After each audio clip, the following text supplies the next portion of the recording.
we have a few things we need to do. First of all, welcome to Garvin Woodland Gardens and the SUG Garden Train in Garvin Woodland Gardens. My name is Murphy Tetley and I'm a volunteer, and sometimes I run the trains. The next thing we'd like to do is recognize all of the volunteers who run this train, including this young lady that's doing it today. If you run this train for Garvin Woodland Gardens, raise your hand. These are volunteers that run this train. Yes, you may applaud. Thank you. We have some visitors that I'd like to introduce to you. We've got Ken and Nancy Leslie right here. Oh, she didn't make it. No, that's the wrong Nancy. We have Ken Leslie. That's Carol. Yeah, I know, I got Carol. I got it on here right. And he has built every bridge in this garden. They've all been replaced from wood to metal. So if you see a bridge in this garden train, that gentleman right there from North Little Rock built it. And we do have Lee and Nancy Smith. She's back there. Get up here. You're more important than him any day. Get up here. And we'll get to him in a little bit. The Wisconsin and Arkansas Lumber Company's mill can be seen on a 1909 postcard. Here's the picture. Pass them out. There's about 20 of them. Pass them out. This 1909 postcard is touting a $1 million investment. The principal owner was Arthur B. Cook, who would operate it along with the Melbourne Brick and Tile until his death in 1934. His daughter, Berna Cook Garvin, would later inherit what they call WALCO, W-A-L-C-A-O, WALCO. Berna Cook Garvin's donation is this 210 acres outside of Hot Springs made possible this botanical garden and tourist attraction known as Garvin Woodland Gardens. The operations of the Wisconsin and Arkansas Lumber Company, which came to be abbreviated as WALCO, included its own company store, which in exchange for goods accepted wooden tokens that were a portion of the woodworkers' pay. They got little wooden tokens and they could spend those in the store. WALCO used railroads for access to distant timber. Much of the clean land belonged to WALCO and eventually sold to the International Paper Company, which replaced what it had once been diverse forests to pine presentations. I'm almost done. Yes, you can applaud. The Garvin Woodland Gardens SUG Garden Train you see here today is one of many G-scale garden trains in arboretums and botanical gardens all over the United States. This garden train was built as a legacy to Mrs. Garvin and her great gift to the University of Arkansas. The train was built in 2004. We have the honor of having with us two of the original builders, Bob and Carol Shapik. And Liz in here. And Ted Elserman. These two are original builders. Yeah. Come up here. Come up here and turn around. You want to give us a hug? No. Bob, come up here and turn around. These are two of the original builders of this train. Turn around and face the crowd, this huge crowd we've got. Don't push it. Huh? Yeah. You stand right there, please. Last year, the original WALCO building in this train garden was basically falling apart. We found the 1909 postcard. Did everybody get to see it? Actually, I Googled it and it was on there. And gave that picture to Lee Smith, who we're going to introduce in a minute, you've already met, who is a member of the Hot Springs Village Woodworkers Club. This club also made all 330 bents of these trestles that you see in our 2016 restoration. they have also done many other projects here in the gardens. If you would like to see more of this train garden, we have DVDs available right over here for a $5 donation. These videos are of the original build, the restoration, holiday lights last year, several fun things, and all proceeds from these DVDs go to help the trains running here in Garvin Woodland Gardens. I have received everything from 25 cents to $175 for one of these DVDs, just so you know. So anything right there in the middle will be fine, because we need it. Now it's time for to cut the ribbon officially to welcome our new structure, which is right back here that you can see, all ready to go, and officially welcome the structure to, so Lee, where are you at? Here, open that up over there and let him in. You come up here, Lee.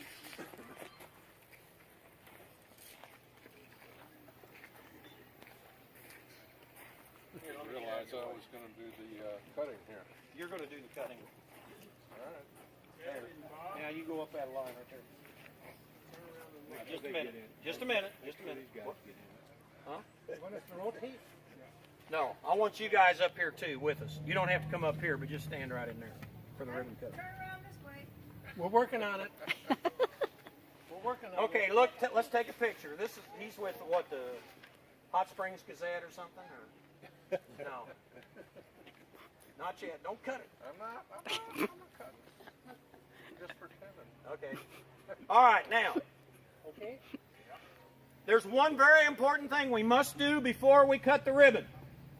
Today is Lee Smith's birthday. Ready? Happy birthday to you. Everybody! Happy birthday to you. Happy birthday, dear Lee. Happy birthday to him.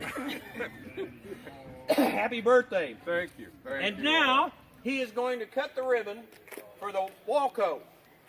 And that's all we got. We're going to run a train. All right, you ready? Everybody ready? Here we go. All right. Excellent job. Lumber Company.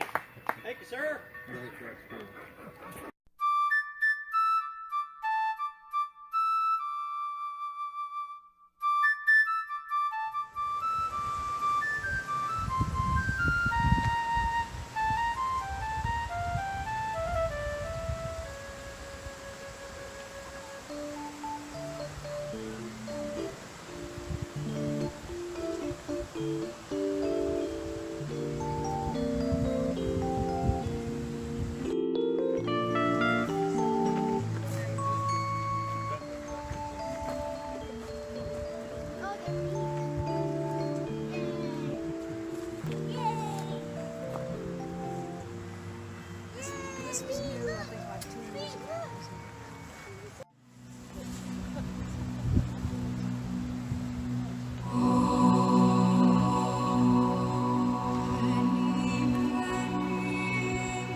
Get much of a look at it.